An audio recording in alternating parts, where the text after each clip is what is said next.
Ifaremi Olosun. Agogo ń dún kango-kango.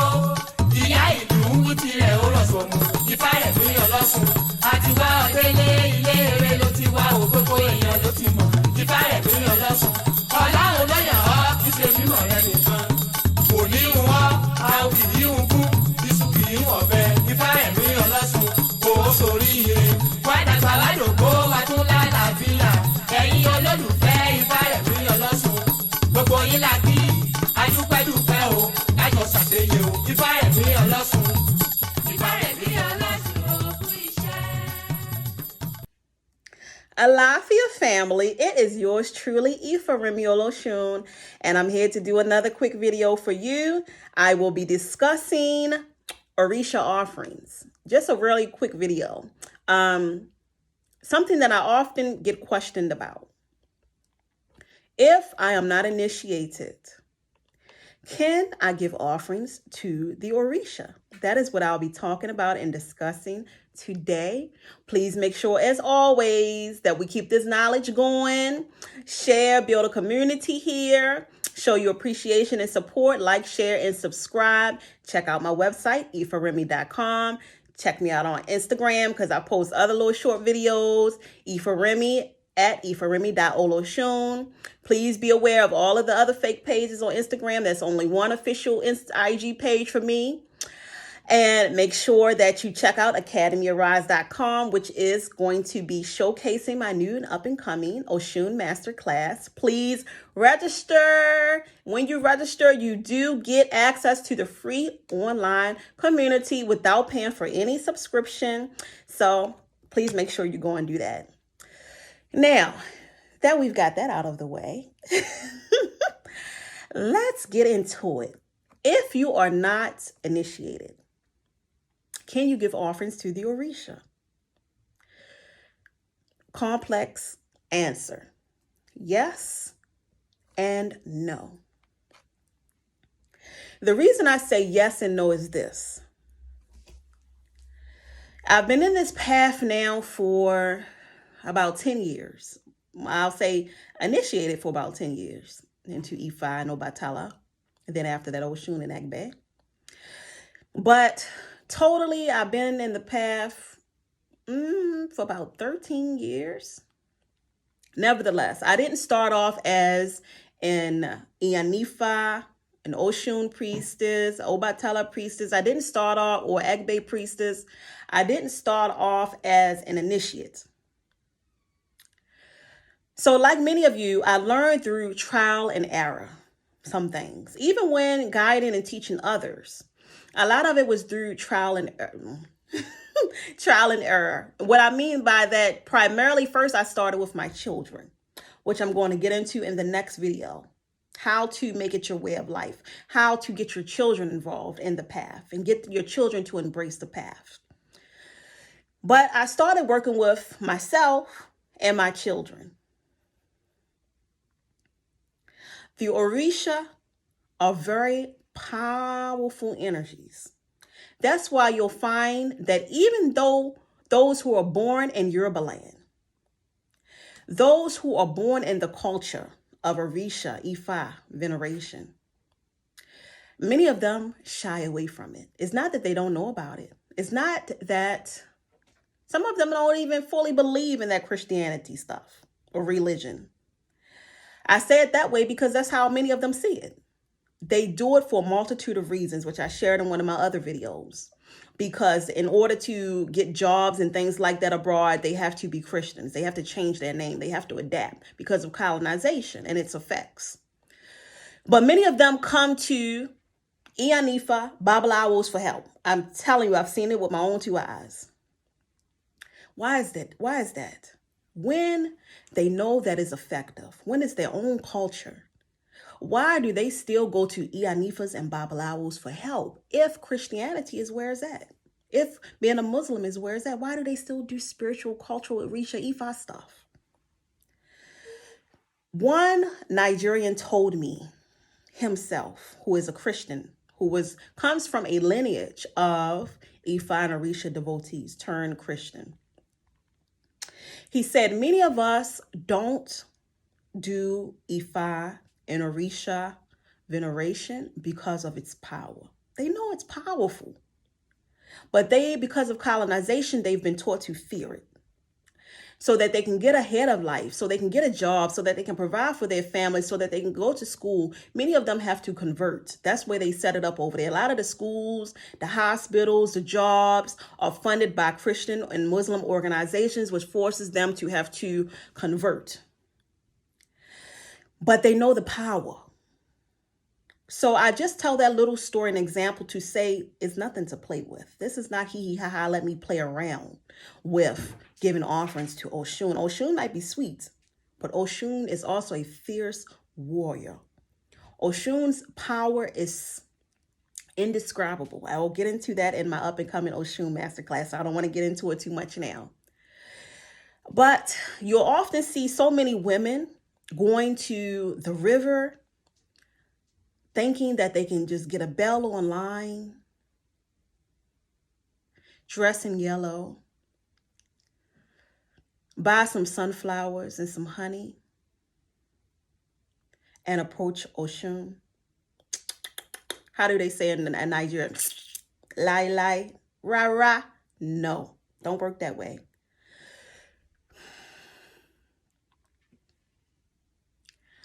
There's a reason that Oshun priestesses, Ifa priest, Shango priest, Ogun priest, all of these priests, people who were born to perform these duties, were appointed to give offerings. It's because the Orisha, those particular, or the given Orisha, are likened to their energy. They're one, naturally connected to the spirit energy of that Orisha. If we assume that we are likened to a particular Orisha, walking with the spirit energy strongly with that Orisha, and we go to that Orisha trying to appease the Orisha, it can be offensive. It can backfire. And it can be ineffective. You're just wasting your time. Who are you invoking? There may be a spirit that may collect the offering, but it may not be that Orisha. So many spirits at the river. So many spirits in the woods. There's so many spirits, I don't know, where people go to give offerings. You don't know if that's the Orisha receiving that offering, if you don't know what you're doing. So, for one's own personal well-being, I say no. Don't go giving offerings to any Orisha. We're talking about dealing with raw, primordial energies of the universe. These are the energies that created life on Earth, the planet, the universe, the cosmos, you. It's not to be played with. It's not to be taken lightly. With that being said, no, I don't recommend because you like the color yellow, or because you were in the army, or because you are keen to fire, or because whatever makes a person think, okay, I have this Orisha. Even some people don't even go to get divination performed to confirm it. And that is the correct way to determine if an Orisha is yours or not. Some people just say, I know I have a connection with that Orisha. Unless you've had Ifa divination done in the traditional way, the correct way, in alignment with the spiritual system, then you can't assume that that's your Orisha, and you can't go trying to work with that energy. So those are all of the wrong ways and the negative possible negative outcomes that can happen if you go to work with the Orisha and you're not, and I'll just say, for the lack of a better word, ordained to, permitted to, in alignment to, supposed to, ready to, don't know how to, none of the twos. Another little quick story. Same thing with the Iyamiaje, any Orisha for that matter.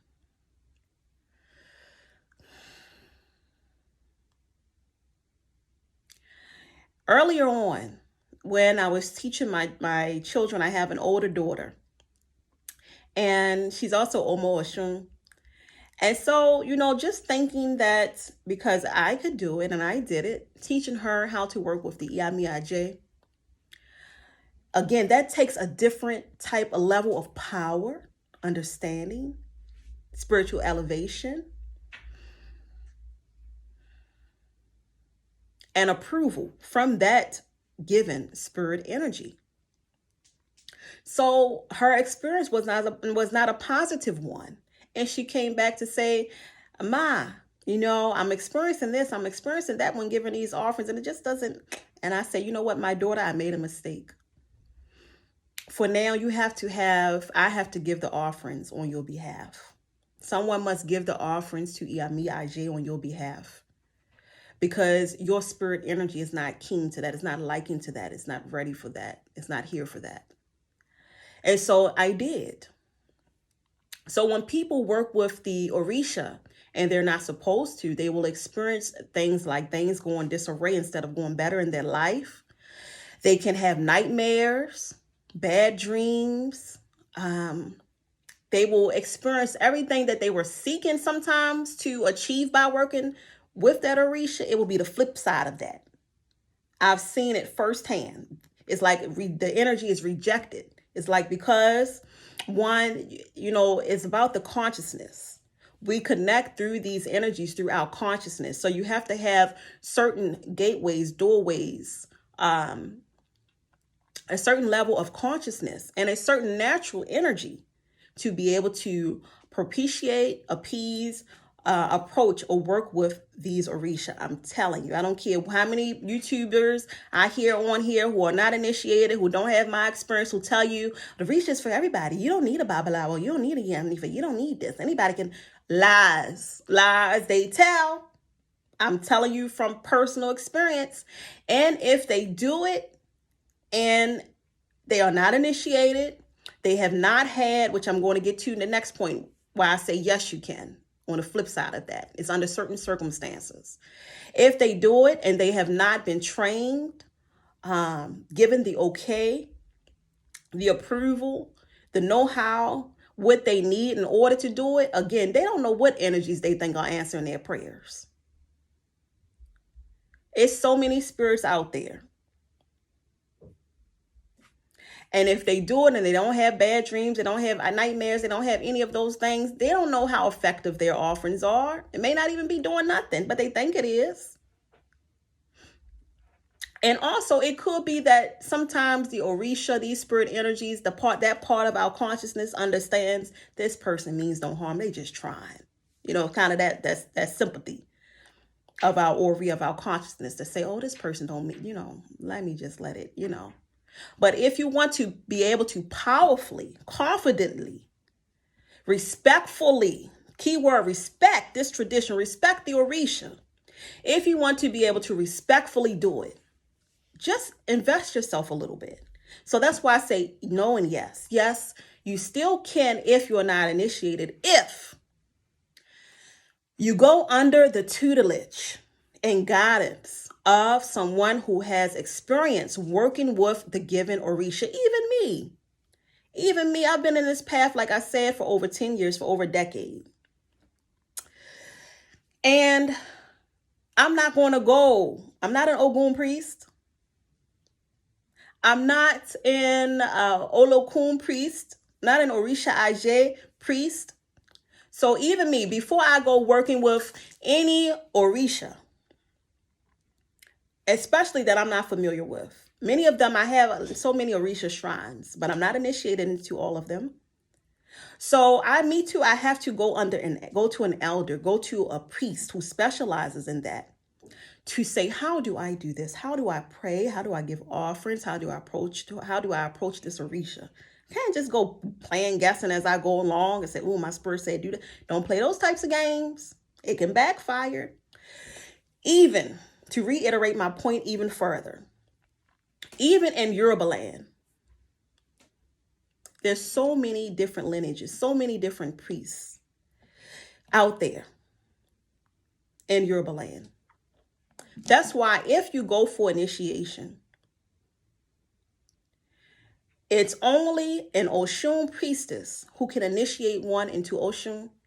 There will be Iworo, other people who support and assist. Bible owls will be there to do the readings and divination and so on. But there must be an Oshun priestess to connect to the spirit energy of Oshun. You can't do a Shango initiation without a Shango priest. You can't do, so they will even, Babalawos will call in Oshun priest, Shango priest, Ogun priest, Orisha Aj priest, Olokun, whatever priest they need to carry out the task of that initiation, because they know that that priest has the unique power and ability, skills, knowledge, wisdom, and know-how, Ashe, to connect to that Orisha, unlike that other person who does not have that Orisha. So show some respect for the path and for the Orisha, and do yourself a favor. It'll make your prayers more powerful. It'll make your offerings more easily accepted. Find one, a Babalawo. Find if it's for Ifa and you have a hand of Ifa. Make sure you learn how to work with your Ifa under the tutelage of a Babalawo. If it's for Oshun, find an Oshun priestess or priest that can guide you on how to work with Oshun and so on. So just as nothing doesn't hurt. Some people, another thing, they don't want to invest. Anything that you're not willing to invest in will not yield great results or a good return. We have to understand the value of what money is in energy. So some people, I don't want to pay that person to teach me nothing. I don't want to pay that. Some people will even think that they can look on social media. Let me Google some things. Let me read a few books. Let me watch a few posts. Let me see how they're doing it. Oh, I can do it now. No, because they don't want to pay. They don't want to acknowledge the people who have invested their time, their energy, their money, people who were born and spiritually imbued by Olodumare to be able to do that work. They don't want to honor them in that fact. So if we are truly Olorisha, then we say, what I always like to say, the God in me recognizes the God in you. We have to honor each other in our unique gifts and abilities. Invest in each other.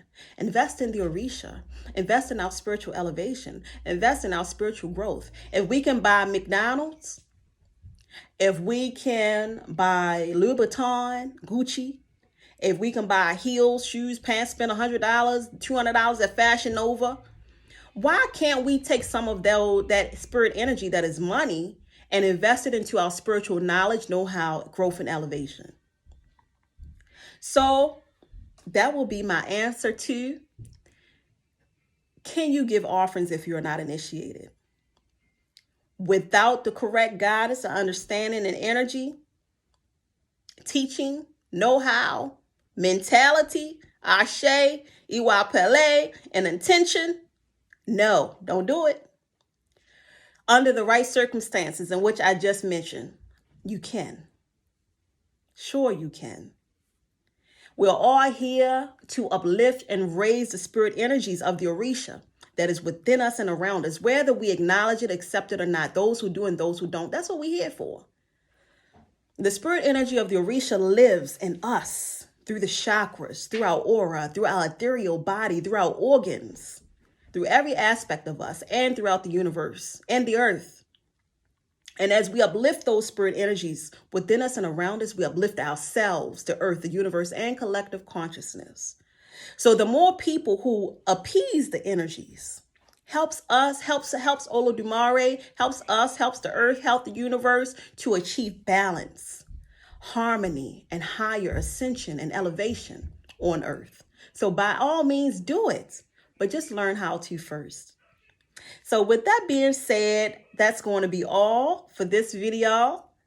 My love to you all, my honeybees, and continue to rise into your power, baby. Until next time, bye-bye for now.